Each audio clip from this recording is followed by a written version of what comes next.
बिस्मिल्लाहिर्रहमानिर्रहीम। अस्सलाम वालेकुम। आज का हमारा उन्वान है हरूफ़े तहज्जी की छोटी शक्लें। आज हम बात करने वाले हैं लाम और मीम की। तो लाम और मीम की दो दो छोटी अशकाल होती हैं या दो दो आधी अशकाल होती हैं। लाम की पहली शक्ल इस तरह से है, आधी शक्ल, और दूसरी शक्ल इसकी इस तरह से है। ये वाली शक्ल हम उस वक्त इस्तेमाल करते हैं जब लाम के आगे किसी एक हरफ ने जुड़ना होता है, और ये वाली शक्ल उस वक्त इस्तेमाल करते हैं जब लाम के इस साइड पे भी किसी हरफ ने जुड़ना होता है और इस साइड पे भी किसी हरफ ने जुड़ना होता है। मिसाल के तौर पर ये देखें, ये लाम की आधी शक्ल है, इसको हम ब्लैक कर लेते हैं।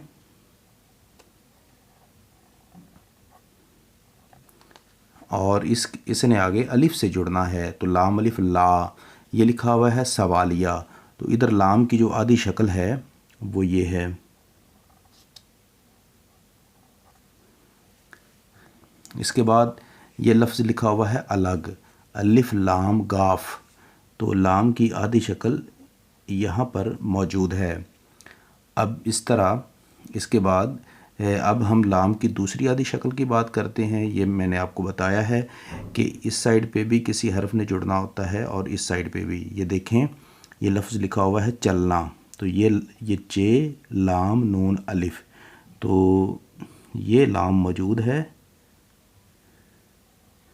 ये वाली शक्ल यहाँ पर मौजूद है। इस साइड पे चे जुड़ा हुआ है और इस साइड पे नून। अब ये देखें, ये है पहलू, तो ये लाम यहाँ पर मौजूद है। पे हे पह लाम वाव लू पहलू। तो लाम के इस तरफ हे जुड़ी हुई है, जबकि इस तरफ वाव। अब ये लफ्ज़ हमारे पास मुल्क, तो मीम लाम काफ।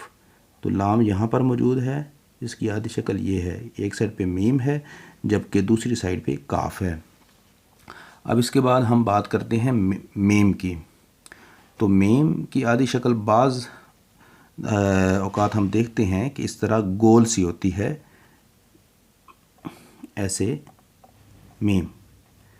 ये वाली शक्ल यहाँ पर मौजूद है। ये है माह, मीम अलिफ ए माह। तो ये मीम, ये मदद लफ्ज़ लिखा हुआ था, मीम दाल दाल मदद, और ये माह है, और ये छोटी सी मीम की ये वाली शक्ल यहाँ पर मौजूद है। ये है मुस्बत, मीम से बेते। तो ये मीम यहाँ पर मौजूद है। अब उसके बाद बाज़ औक़ात मीम जो है वो इस तरह की शक्ल में भी हमें मिलती है। तो ये लफ्ज़ है मुफीद, ये मीम फ़े ये दाल। अब ये मीर है, ये मीम यहाँ पर मौजूद है, और ये लफ्ज़ लिखा हुआ है मुअस्सर, ये मीम वाव, ये से और रे मुअस्सर। अब मैं आपको छोटी अशकाल किस तरह हमने लाम की लिखनी है ये सिखाता हूँ। ये है लाम, और इसकी छोटी शक्ल जो है एक वो इस तरह से है, और दूसरी इस साइड पे जुड़ना होगा किसी हरफ के साथ, और इस साइड पे जुड़ना होगा। तो इस तरह हमें लाम इन दो सूरतों में आधी शक्ल हमें मिलती है। इसके बाद मीम की बात करते हैं। ये मुकम्मल मीम है। बाज़ औक़ात मीम जो है वो हमें इस तरह लिखी हुई नज़र आती है और बाज़ औक़ात इस तरह। तो आप इसकी प्रैक्टिस करें। उम्मीद है आज की वीडियो आपको अच्छी लगी होगी। आज हमने लाम और मीम की छोटी अशकाल के बारे में बात की है। तो अगर आपको वीडियो अच्छी लगी हो तो हमारे चैनल को ज़रूर सब्सक्राइब करें, वीडियो को लाइक करें, अपने दोस्तों के साथ शेयर करें। मिलते हैं नेक्स्ट किसी अच्छी वीडियो के साथ। तब तक के लिए अल्लाह हाफिज़।